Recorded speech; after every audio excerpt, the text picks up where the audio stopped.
Just Asia, AHRC TV's weekly human rights program. These are the headlines. Groundbreaking report on anti-constitution protests in Nepal published. 2 years after coup, Thai rights group calls for general elections and democracy. General Suharto to be nominated as Indonesian national hero. Pakistan's transgenders face discrimination and lack of protection. Disappearances worsen in Bangladesh. Urgent appeals from Bangladesh, Sri Lanka, Nepal, and the Philippines.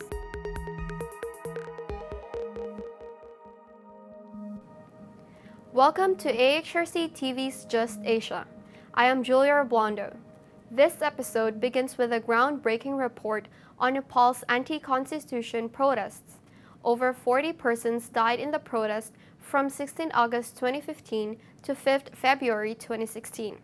Published jointly by the Asian Human Rights Commission and the Terai Human Rights Defenders Alliance, the report focuses on government use of force against protesters and bystanders. Based on credible eyewitnesses and documentary evidence, the report concludes that security forces consistently engaged in excessive use of force, resulting in 34 deaths. 3 other deaths occurred in situations where the police could have intervened. In the process of writing the report, the AHRC and the Third Alliance investigated the protests and deaths in 8 different districts. While not investigating the 2 incidents in which protesters were responsible for killing of 8 police and 1 armed police force officer, the 2 human rights groups strongly condemned these killings. No member of the security forces responsible for these serious human rights violations is known to be under investigation or prosecution, reconfirming Nepal's deep-rooted impunity. The joint report thus demands independent investigation, prosecution, and reparation in all the cases of violence. It further urges the government of Nepal to address the systematic problems in law enforcement agencies that repeatedly lead to unnecessary loss of life and arbitrary restriction of rights. Just Asia caught up with freelance writer and political analyst Tula Narayan Shah to learn his views on the report. Voiceless community जो छ नेपालमा उनको लागि एउटा सहाराको रूपमा एउटा टेको राख्ने ठाउँको रूपमा यो प्रतिवेदनले भूमिका खेल्नेछ। मलाई चाहिँ उहाँहरू अलिकति राहत नै महसुस गर्ने हो। राज्य जति जिम्मेवार हुनुपर्ने हो, राज्य जति गम्भीर हुनुपर्ने हो, त्यो चाहिँ देखिएको छैन। पछिल्लो तराई आन्दोलनमा जुन प्रकारले गैर न्यायिक हत्याहरू भयो यसको 2टा कारण छ। एउटा सरकारले त्यो आन्दोलनलाई आन्दोलनको रूपमा लिएन, त्यसलाई लडाईको रूपमा लियो। मधेसीहरू जो सडकमा थिए तिनले त्यसलाई आन्दोलनकै रूपमा लिए पनि राज्यले त्यसलाई लडाईको रूपमा लिएको हुनाले आन्दोलनमा वार्ता, संवाद, लेनदेन, सहमतिको कुरा हुन्छ। लडाईमा चाहिने जित र हारको कुरा हुन्छ। राज्यले जित हारको मनस्थितिबाट मात्रै काम गर्यो, त्यसकारण ज्यादा बल प्रयोग भयो राज्य पक्षबाट। अर्को यहाँ सरकारको गृह मन्त्रालयदेखि लिएर, सरकार प्रमुखदेखि लिएर गृह मन्त्रालयदेखि लिएर मधेसको कुनै पनि गाउँमा, कुनै पनि चोकमा खटिएका प्रहरीहरू फरक समुदायका भए। त्यो त्यस समुदायको भएन जो आन्दोलनरत थियो। त्यसकारण बल प्रयोगमा तपाईले देख्नुभयो भने एकदम क्रूरता बढेको छ। त्यो चाहिँ अलिकति कम्युनल फिलिङ आएको हो। पुलिस प्रशासन गैर मधेसी समुदायको, आन्दोलनकारी जम्मै मधेसी समुदायको। अनि यसमा चाहिँ मनोवैज्ञानिक रूपमा पनि यिनलाई हान्नै पर्छ भन्ने सोच प्रहरी प्रशासनमा आएको हुनाले ज्यादा क्षति भएको यो 2टा कारण हो। यो प्रतिवेदनले आन्दोलनकारी समूह समुदायलाई चाहिँ अलिकति राहत महसुस भएको हुनुपर्छ र गर्नेछ। किनभने कसैले बोल्ने थिएन। नेपालमा नागरिक समाज भन्नुस्, मानवाधिकारवादी भन्नुस् वा पत्रकार भन्नुस्, यो सबै राज्यकै अङ्गको रूपमा रहेको छ। राज्य यहाँ मधेसप्रति विभेदी छ, राज्यको चरित्र नस्लीय छ, राज्य एकल समुदायको वर्चस्व छ राज्यमा। त्यसैको प्रतिबिम्ब तपाईले यहाँको मिडिया, मानवाधिकार र नागरिक समाजमा देख्नुहुन्छ।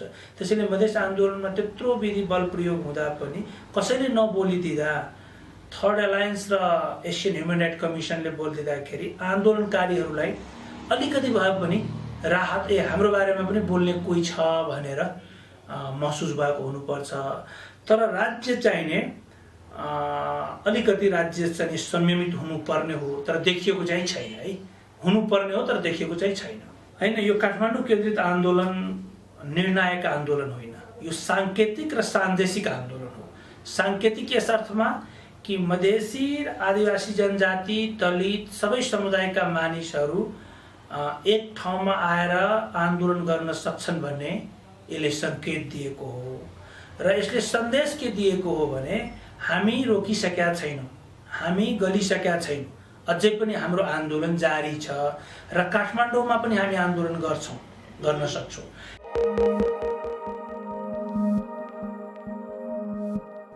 Moving to Thailand.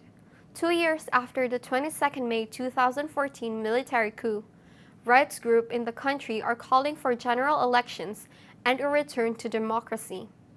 Thai Cross-Cultural Foundation stated on Sunday that the rule of law in Thailand has been fundamentally undermined over the past 2 years, while the rights to freedom of expression, association, and peaceful assembly have been greatly restricted, making it difficult for people to speak out for change. The Cross-Cultural Foundation also condemns the failure of the constitutional drafting process to reflect rights promotion and protection and the rule of law.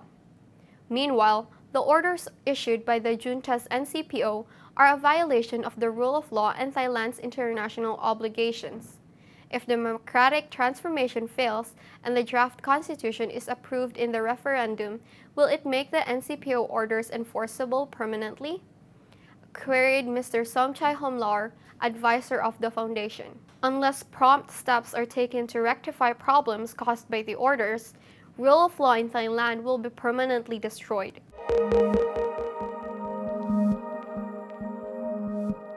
In Indonesia, there is a controversial proposal to nominate former dictator Suharto as a national hero. The nomination has been made by Golkar Party, which supported Suharto's regime for 32 years. According to the National Commission on Human Rights, Army General Suharto, who passed away in 2008, was allegedly involved in various human rights abuses such as the 1965 to 1996 massacre, the 1984 Tanjung Priok massacre, the 1989 Talangsari massacre, the student shootings, and the May riots of 1998. Suharto's regime also saw military operations in Aceh, Papua, and East Timor. Countless people became victims of murder, torture, and other abuses while thousands remained missing. Until now, the government has done little to address these cases or provide remedies to victims.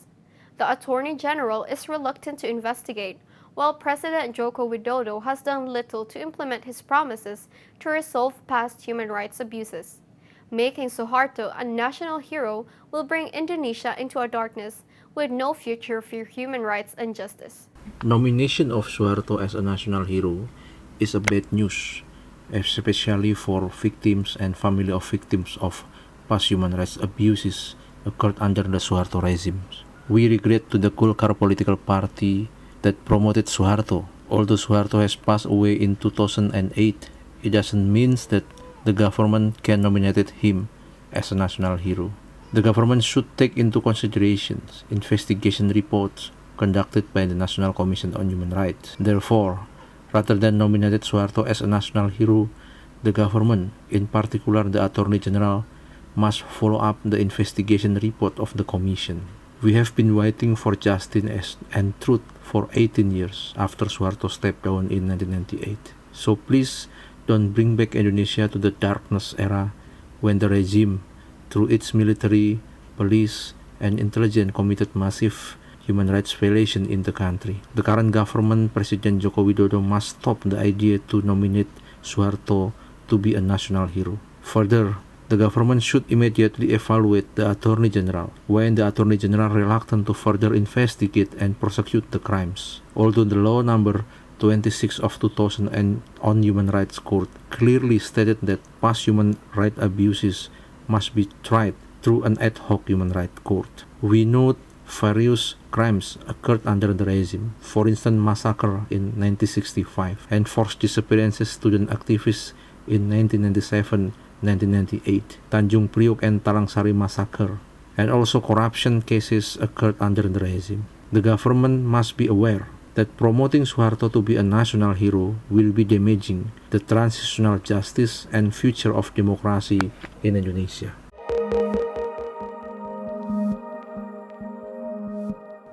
Next, Pakistan's transgender community faces terrible discrimination and a lack of protection. On Sunday, transgender rights defender and president of Trans Action Alliance Peshawar, Alicia, was shot 8 times by a group after she refused to make pornographic movies for them.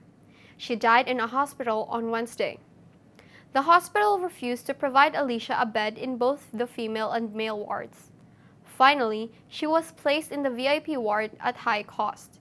Instead of providing prompt medical treatment, however, doctors and staff were asking about her rates for a full night dance and sharing her bed.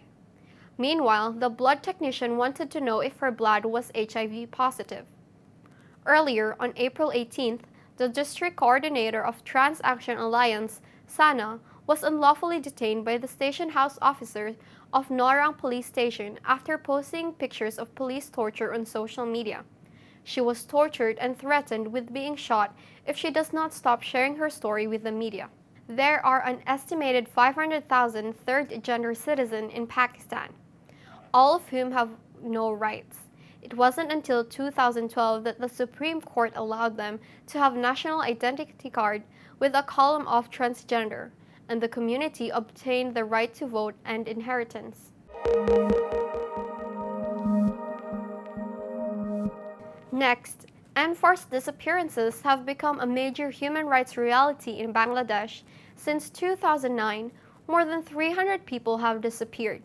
The perpetrators are mainly the Bangladesh Police and the Rapid Action Battalion. Families of the disappeared are usually denied any remedies, leaving them to endlessly wait for their loved ones. One such family organized a press conference on May 24th to demand their 24-year-old disappeared son to be returned to them.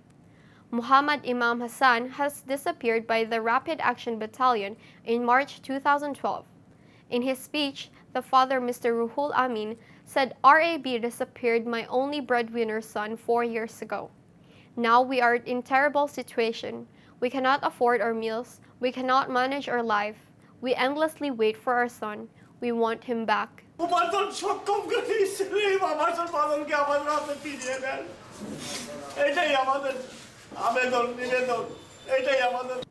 Imam was abducted by a group of people on 5th March 2012, after which Imam's father was asked for ransom.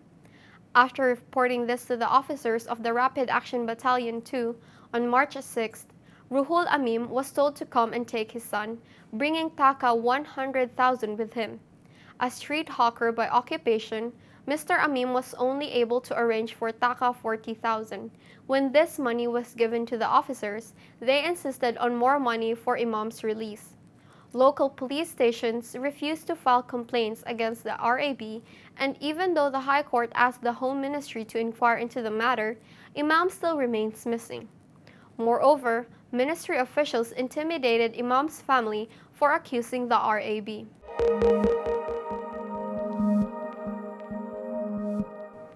Finally, the Urgent Appeals Weekly features 6 stories from Bangladesh, Sri Lanka, Nepal, and the Philippines.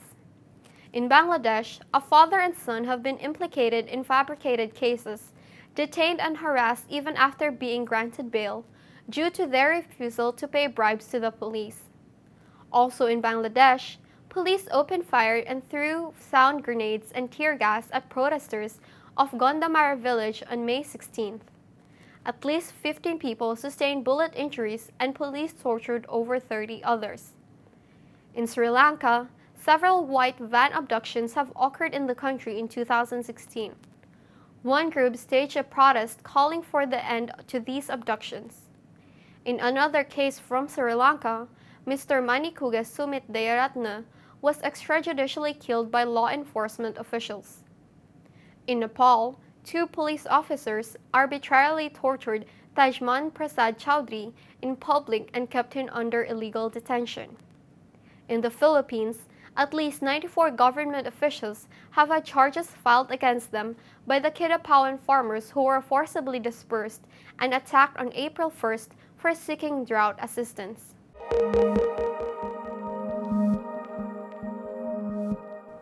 That is all for this episode of Just Asia. For more on these and other issues, please visit www.humanrights.asia or www.alrc.asia/justasia. Thank you for watching and see you next week.